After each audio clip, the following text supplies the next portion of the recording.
అని దాటదు, వివేకాన్ని మరవదు. 834. ఓం వీరమాత్రే నమ. పరాత్పరి తపోధనులకు, సిద్ధులకు, ముక్తులకు, గనులకు మాతగా ఉన్నది. ముక్తిని సాధించిన వారిని వీరులు అంటారు. ఈ విధమైన ముక్త పురుషుల సత్సంగాలలో ఈ బోధన విని మననం చేస్తుంది. ఎప్పటికీ కాబట్టి ఆమె విభక్త అయినది. ఎవరైనా మానవులుగా పుట్టి విజ్ఞానాన్ని సంపాదించవలసినదే. నారాయణుడే మానవునిగా పుట్టి విజ్ఞానాన్ని సంపాదించుకున్నాడు. ఇంద్రుడు దేవుడే గాని ముక్తుడు కాదు. ఇంద్రునికి తెలియని శాస్త్రం లేదు. వేదం అంతా కలిపితే ఇంద్రునికి, అగ్నికి సగం మంత్రాలు ఉన్నాయి.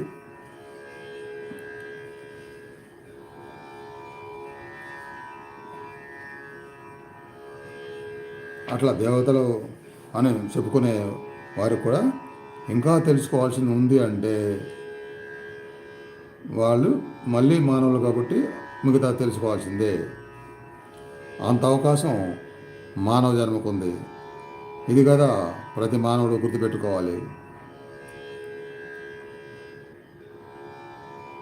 ఎవరైనా మానవులుగా పుట్టి విజ్ఞానాన్ని సంపాదించవలసినదే. నారాయణుడే మానవునిగా పుట్టి విజ్ఞానాన్ని సంపాదించుకున్నాడు. ఇంద్రుడు దేవుడే కానీ ముక్తుడు కాదు. ఇంద్రునికి తెలియని శాస్త్రం లేదు. వేదం అంతా కలిపితే ఇంద్రునికి, అగ్నికి సగం మంత్రాలు ఉన్నాయి. ఆ ఇంద్రునికి ముక్తి లేదు. శరీరాన్ని, ప్రాణాలను లెక్కగొనకుండా ఇంద్రియాలను మర్దించి భయంకర క్రూర మృగాల మధ్య, విష సర్పాల మధ్య, రక్తం గట్టగట్టే చలిలో ఘోర తపమరణించిన తపో వీరులకు, ఆత్మవీరులకు ఆమె వీరమాత. వారిని 1000 కనులతో చూస్తూ ఉంటుంది కాబట్టి వీరమాత అయింది ఆ పరాత్పరి. కాబట్టి తపస్సు, అసలైన తపస్సు, కఠినమైన తపస్సు, లక్ష్యంతో కూడుకున్న తపస్సు చేయడం అంటే అంత వీరులుగా మారాలి, వీరత్వం రావాలన్నమాట. అంత వీరత్వంలో ఎంత ఉందో మరి అందరికీ. గడ్డగట్టే చలిలో హిమాలయాలకు వెళ్ళి చేయవసరలా. ప్రతిరోజు 1-2 గంటలు ఒక్కరోజు కూడా వదలకుండా చేద్దామనే లక్ష్యం గొప్పగా పెట్టుకొని అందులో ఎంత సాధించామో ఇంకెంత సాధించాలి అని విశ్లేషించుకుంటూ జీవితాంతం చేస్తే అది కూడా వీరత్వమే. అమ్మ ఇన్ని సంవత్సరాలు జీవితం మొత్తం వదలకుండా చేశా అంటే నిజంగా గ్రేట్రా అని చెప్పుకుంటారే అందరూ. ఆ గ్రేట్ అనేది అట్లా లక్ష్యంగా వదలకుండా జీవితాన్ని చేస్తే వస్తుంది అన్నమాట. ఆ గ్రేట్నెస్ని అమ్మవారు కూడా తప్పకుండా చూస్తారు.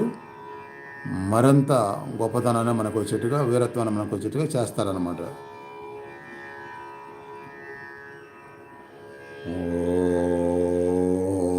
ఓం శ్రీ లలితాదేవి నమః.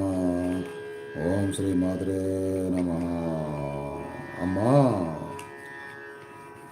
అలాంటి సహనాన్ని, ఓర్పుని, వీరత్వాన్ని అన్ని విషయాలతో పాటుగా ఈ మానవ జన్మ వచ్చిన జ్ఞానాన్ని పొందడానికి ఉన్నదే.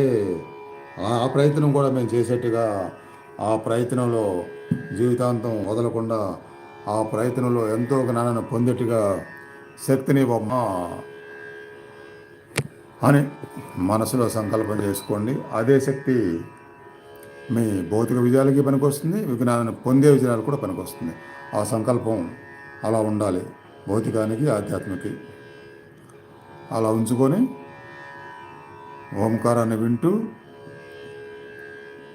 ధ్యానంలో అమ్మవారి రూపంలో లయమవ్వండి. ఆ ఓంకారం తర్వాత అందరి పేర్లు ఈ పవిత్రమైన రోజు విశ్వానికి వినపడేలా నేను చెప్తాను.